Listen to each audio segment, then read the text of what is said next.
very fortunate to be here with Marvin DeShawn. He's an expert in social media, and he can tell us all kinds of information about ways to parent in the age of social media. There's a lot to learn, and if you have any questions at the end, I'm sure he'll allot a little bit of time for that. I hope that you all enjoy yourselves, and welcome. Thank you. Thank you. Thank you.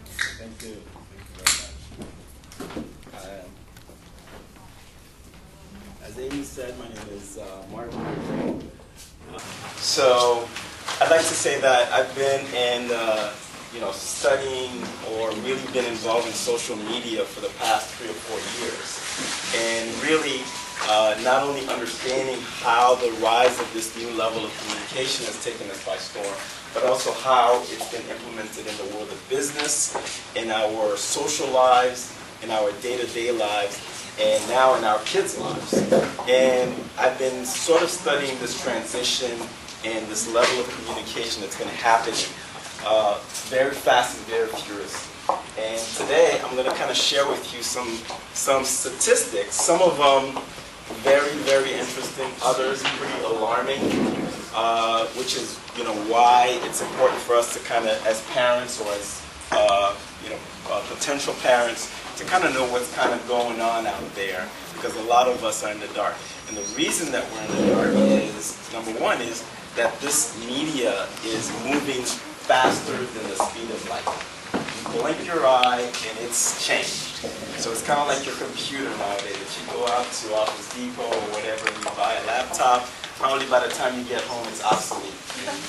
You gotta go back out and get a new one. So today I want to kind of talk to you a little bit about social media and kids. I'm not going to spend a lot of time on myself. You can download my media kit at my website, which is marvindejean.com. So you can. I don't like spending your time talking about myself. I really want to talk to you about what you guys came here to listen about, which is social media and kids.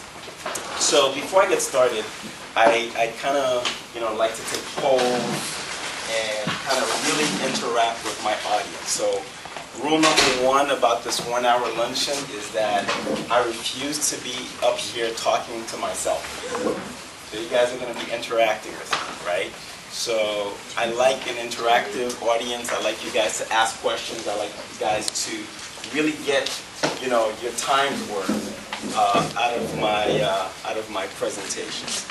And number 2 is really feel free to stop me at any time to ask any questions that you have. All right.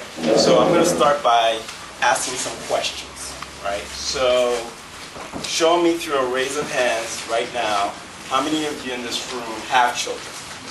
That's pretty good. Very good. Okay. How many of you in this room at some point in time were children yourselves? Some people didn't raise their hand. That's interesting. Okay, so you guys were born adults. So the biggest problem that we have as parents or as adults is that we tend, as we become parents ourselves, we tend to forget how we were as kids, right? So how many of us, if we can remember that far, because I can't even remember what happened yesterday. How many of you remember how you used to hide things from your parents? Anybody? Right? We used to try to hide things from our parents, whether it was, we thought the boy next door was cute, or we sent out notes in classrooms. Things that in hindsight look pretty innocent to us, right? But if our parents ever found out, they would skin us alive. So my mother, and her infinite wisdom, when I used to go to school, I found this out when I was an adult, much older, thank God, because I knew I would have thrown a fit at the time. She used to go to my room and really just look through my stuff. And, at that age, I would have thought it invasion of privacy, but you know what? Now that I'm a parent, there is no such thing as privacy. Okay? I pay the bills, there's no privacy for you. Okay? So really looking at that is seeing that as a parent we have a responsibility to protect our kids, even from themselves. Even from themselves. So, going back to this topic, social media is something that is emerging very rapidly.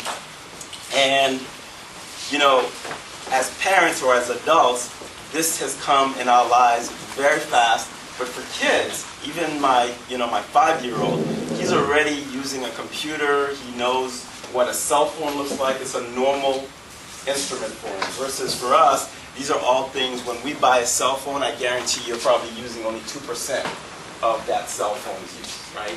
Whereas a kid, when I bought an HDTV recently, maybe, I don't know, about a year ago, my 10-year-old nephew had to come and set it up for me. And he did it in 2 seconds. And I said, how'd you do that? He's like, wow, it's like my Nintendo. It's like you plug this with this, and I was like, okay, all right. So, goes to show that these kids are learning this technology much faster than we are. And to prove that to you guys, I'm going to give you guys a quick pop quiz while you're eating. So for those of you who know the answers to these questions, I want you to shout it out or tell me what you think. All right? I want anybody in here to name at least 5 social media platforms that you know or have used within the past 5 months. And I know I'm going to hear the most common ones so far. So go ahead. Number 1. Facebook. Okay, Facebook. MySpace. LinkedIn. Twitter. That's 4. Foursquare. YouTube. What else? What else? For what? Formspring. Formspring. That's a very good one. Friendster. Which one? Friendster. Friendster. Okay, good. So you guys are a little bit more knowledgeable than most. Some people stop at YouTube. All right. How many characters are you allowed in a tweet? 135. Who said 135? You're missing a few characters. 140. 140 characters. Very good. Can you name your child's handle name on Twitter, MySpace, Facebook, or Foursquare? Yes? Okay, so one person does. Yo, the rest of you? They're not on it. They're not on it? No. Okay. The rest of you? You know your children's handle's name? Okay, so that's the first indication right now that you guys are in trouble. The social networking site Delicious is what? Is it a culinary site, a social bookmarking site, a microblogging site, or a social networking site? Bookmarking. It's a bookmarking site. Very good. What's a social bookmark?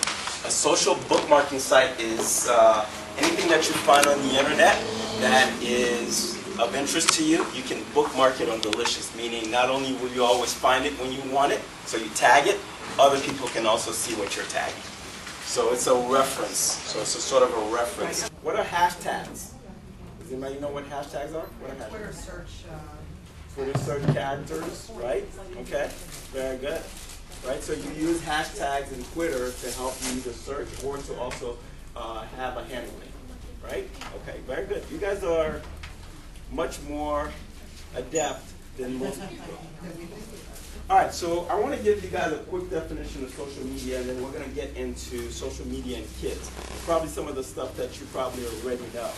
But in layman's terms, for people who may not necessarily know, social media is the umbrella name that they give to all of these networking platforms that allow multi-directional interactions between people. So before, the way communication worked is me as a marketer would just push information to you and you just digested it. I didn't know what you did with that information. I didn't know if you liked it, if you didn't like it. You know, we just pushed it out to you. Nowadays with social media, we get this information back to us. So you guys are giving us content, we're giving you content, and the combination is no longer a, push and pull kind of information, but it's a combination of both. So social media has exploded in a way simply because as human beings, what we enjoy is now communicating in a much more wider format with each other and with the people who are feeding us